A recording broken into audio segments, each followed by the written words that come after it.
Pero a veces el análisis del lenguaje no verbal es peligroso.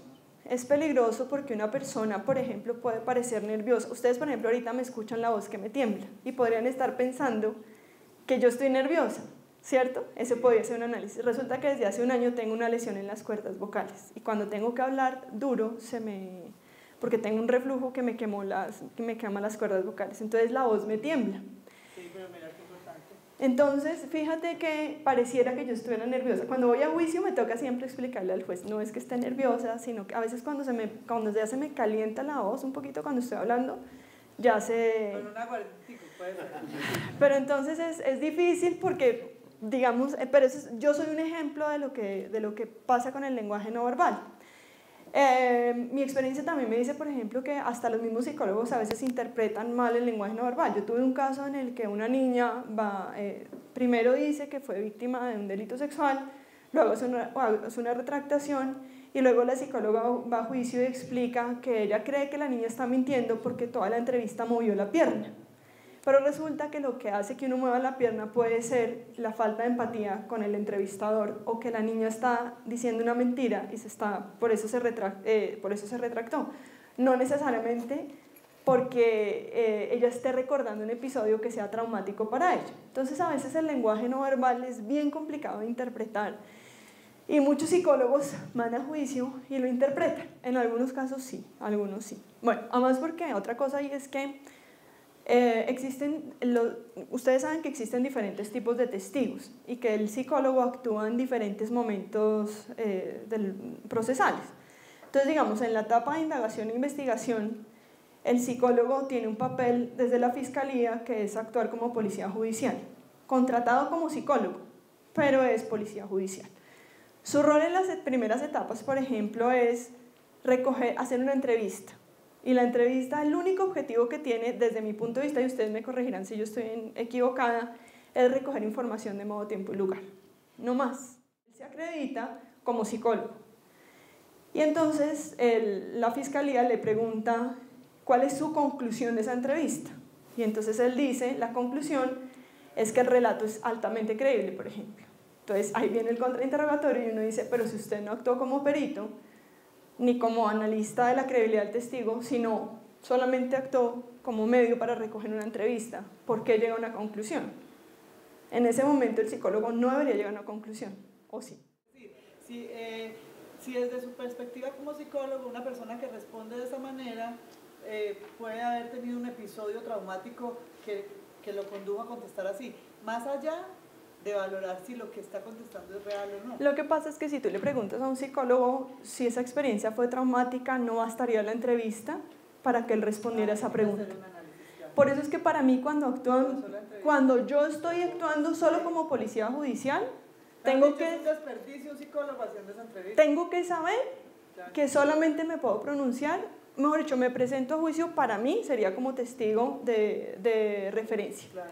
Ese sería su papel. Entonces no podría pronunciarse más allá de lo que le contaron. Sí. Él va a contar lo que le contaron. En ese momento de la etapa... Adriana, yo considero, seguramente estando equivocado, por eso invité a Carolina a ser parte del equipo y ella nos honra con su presencia, para determinar si la persona me está mintiendo y le está mintiendo al juez. Eso yo lo capitalizo en alegatos, lo capitalizo en interrogatorios, lo capitalizo en contrainterrogatorios y lo capitalizo con una propuesta probatoria para desmitificar al testigo. Que si la fiscalía fuera también en esta línea a futuro, podría tener este tipo de asesorías dentro de su complejo, dentro de su equipo, que a mí me parecen valiosas, pero no todos los psicólogos sirven para este tipo de ejercicios. Tienen que tener una formación específica en este campo, si no me equivoco. La ley no lo dice, pero deberían tener una formación más especializada. Porque uno cómo hace para percibir esos locos lúcidos que no ve uno su locura cuando declaran o deponen. Por ejemplo, en el caso concreto los de Justicia y Paz, tengo 4 bandidos que me dicen, se reunió con nosotros, concertamos darle votos y le dimos un paquete de 800 millones. Y el político dice, sí me reuní, pero no recibí plata y no de votos. ¿Cómo uno desmitifica a esos testigos?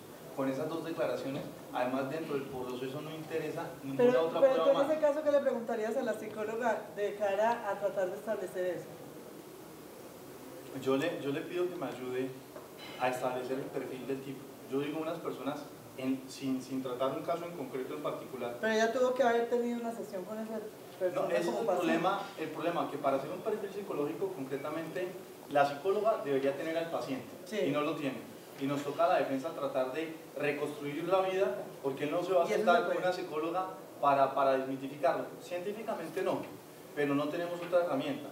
No tenemos otra herramienta, porque pues tenemos un testigo, entre comillas, inmoral, pero un testimonio veraz, o una declaración veraz. Entonces, estamos en ese proceso de construcción.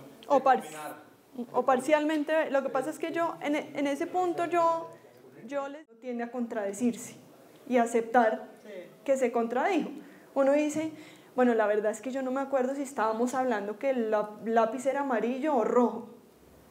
Pero cuando uno quiere mentir, uno dice, no, es que estoy seguro que el lápiz era amarillo. Entonces, digamos que lo que yo hago es coger los testimonios y analizar con qué tanta fuerza lo dicen, con qué tanto creen ellos en lo que están diciendo, para decir que cuando uno cree demasiado en lo que uno dice, puede estar mintiendo. Porque cuando uno dice la verdad, uno sabe, eso se llama un proceso, en neuropsicología se llama un proceso de metamemoria. Es la capacidad que yo tengo de analizar mi propio proceso de memoria. ¿Ya? Entonces, es que estamos hablando de varios temas al mismo tiempo. Sí, pero ¿tú qué ibas a...? Pero no se podría, por ejemplo, en este caso, dado que no se cuenta, o sea, tener acceso a esas 3 o 2 personas que aparentemente están faltando la verdad, hacer un perfil de la persona que aparentemente o que dice la verdad. Es decir, que sí tendrías tu acceso a ella. No te entiendo. O sea, que si yo...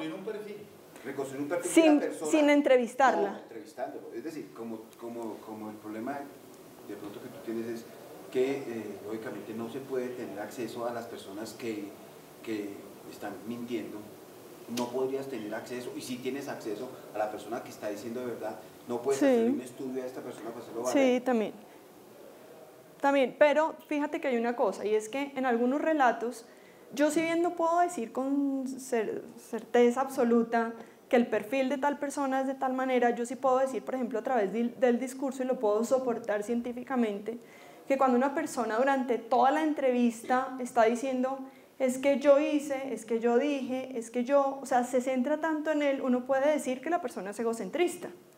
No tengo que, y la ciencia dice, si él todo el tiempo, por ejemplo, no puedo decir el nombre, pero él dice, por ejemplo, le preguntan, ustedes no sé qué estaba con, recuerda lo que hizo tal persona, algo así, no me acuerdo en este momento, y él dice, es que yo en esa época era muy prestigioso, o sea, responde una cosa que nada que ver, no era lo que le estaban preguntando, pero además vuelve y se centra en él.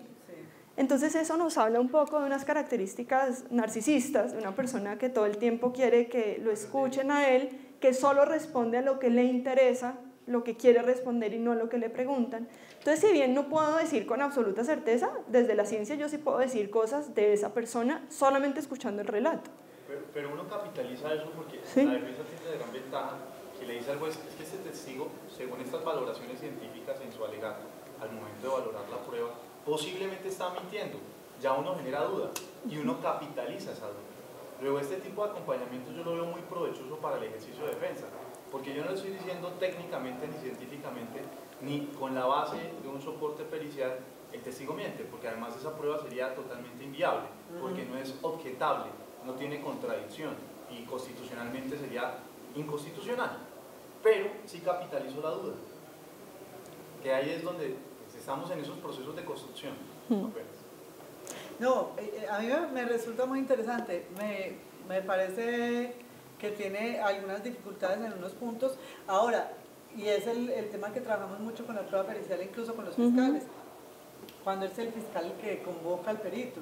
Y es que hay como una tendencia de pensar que lo que dice un perito en audiencia es la verdad revelada, gracias a que tiene un conocimiento especializado en esa área. Entonces, como el juez no sabe, y eso délo por hecho, porque eso es así, y es lo que le estamos diciendo muchas veces también a fiscales y defensores.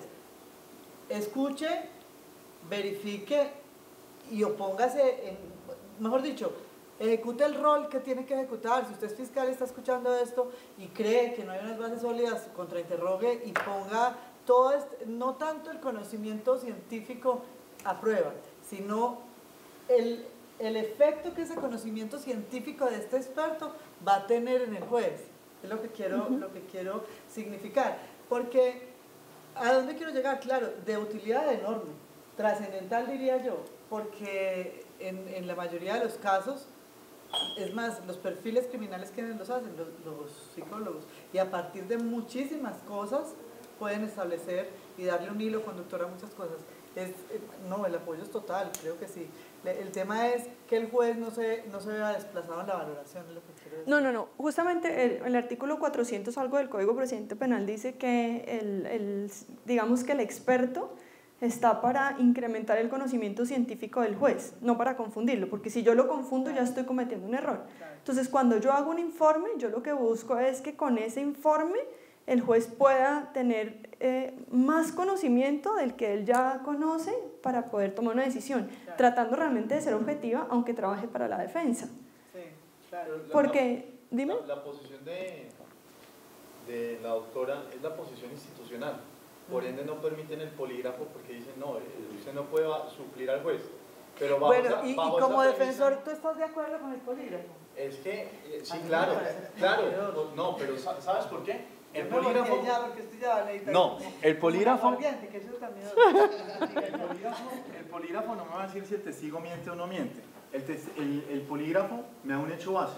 Y a través de ese hecho base, probado en el proceso, sometido a contradicción, yo puedo sostener una inferencia lógica y construir un indicio. Luego, la prueba mía no es el polígrafo, sino un indicio, que lo construyo a través del polígrafo. Eso tiene discusión. Pero bajo esa premisa yo podría decir, no, pues, en los procesos de impugnación de paternidad no necesitamos juez. Con la prueba de ADN vamos a la inspección de policía y quitemos ese proceso de los jueces de familia. No, es que el juez tiene que valorar esa prueba en su conjunto, no es la única prueba. Luego, si yo tengo polígrafo, y tengo declaraciones, y tengo prueba técnica, y tengo prueba de referencia que entró excepcionalmente al juicio, valoro y resuelvo.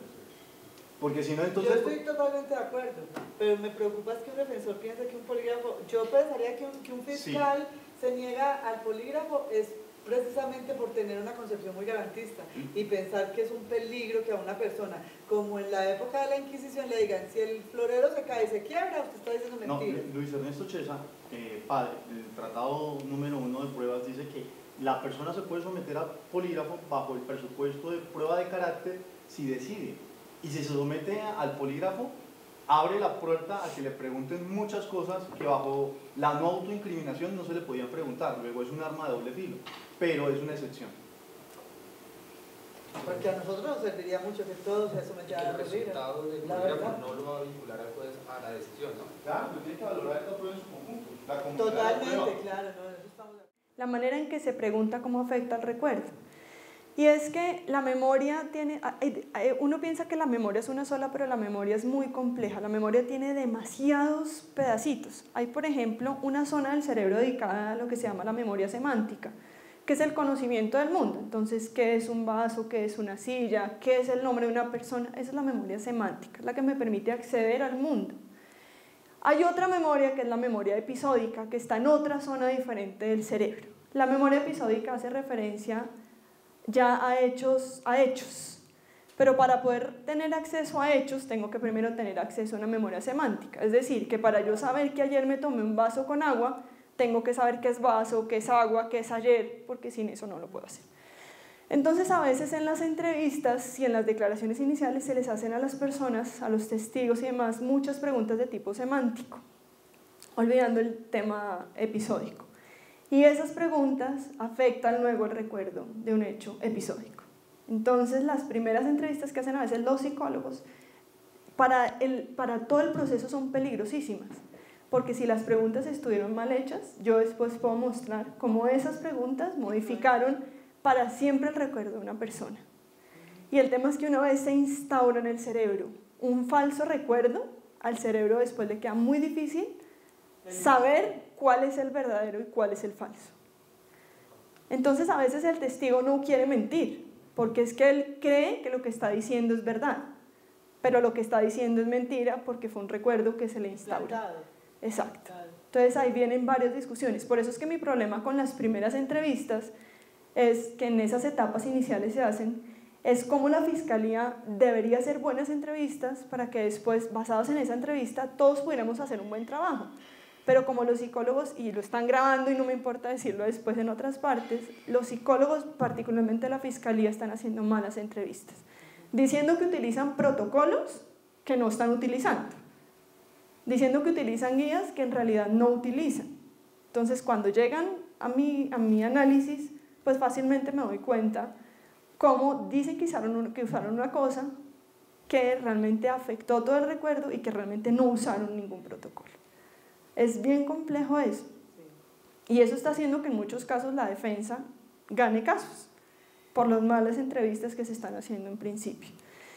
Entonces, digamos, yo lo que quería mostrarles un poco es que en todos los casos, y no es para que nos den más trabajo, pero tal vez con una doble intención, es que se apoyen de un psicólogo que esté preparado. Porque un psicólogo bien preparado es un psicólogo que puede ser un gran soporte en un caso.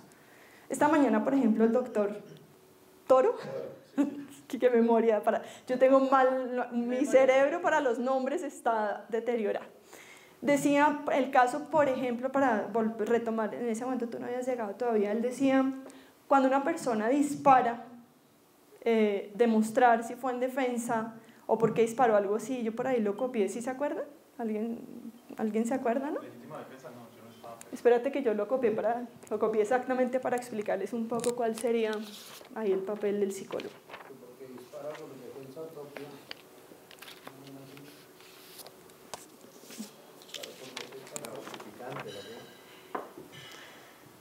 Ah, ya, sí. Porque él decía, una persona que dispara debe mostrarse por qué disparó en defensa propia.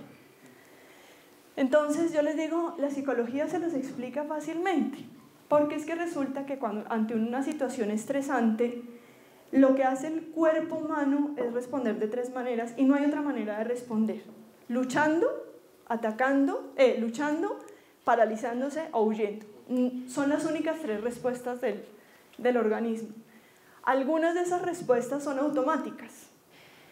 Entonces, si a mí me atacan, muchas veces el cuerpo lo que hace por defensa, que les hablaba a la hora del almuerzo de supervivencia, es responder con ese cerebro emocional, es responder a defenderse. Entonces, muchas veces cuando una persona dispara rápidamente, muy probablemente es un proceso que no es consciente y entonces ahí hay una defensa. Otra cosa es cuando lo planeo. Y ahí hay otro proceso que se puede también verificar a través de un proceso psicológico. Para mostrar algunas de las cosas en las que de verdad el psicólogo es muy importante, pero tiene que ser un psicólogo que esté preparado. Y yo, esta mañana cuando yo te decía, es que muchos psicólogos de la fiscalía no están preparados. Yo no hablaba de los fiscales, estoy hablando puntualmente de los psicólogos. Y estoy hablando de los de aquí, que vuelvo y digo, vamos a la provincia. Que voy a contar otra cosa que yo les contaba hace un rato. Me llama una estudiante la semana antepasada, me dice, profe, tengo que entrevistar a un niño de 18 meses. ¿Qué hago? ¿Qué protocolo aplico? Le digo, ninguno, no lo puedes entrevistar. Pero es que el fiscal me está diciendo que tengo que entrevistarlo. Le dije, dile que no lo puedes hacer. Pero profe, dime qué argumento le doy. Le digo, pues desde las teorías del desarrollo, un niño de 18 meses no tiene un buen desarrollo del lenguaje, por lo cual hacerle una entrevista... Preguntado, contestado, Sí.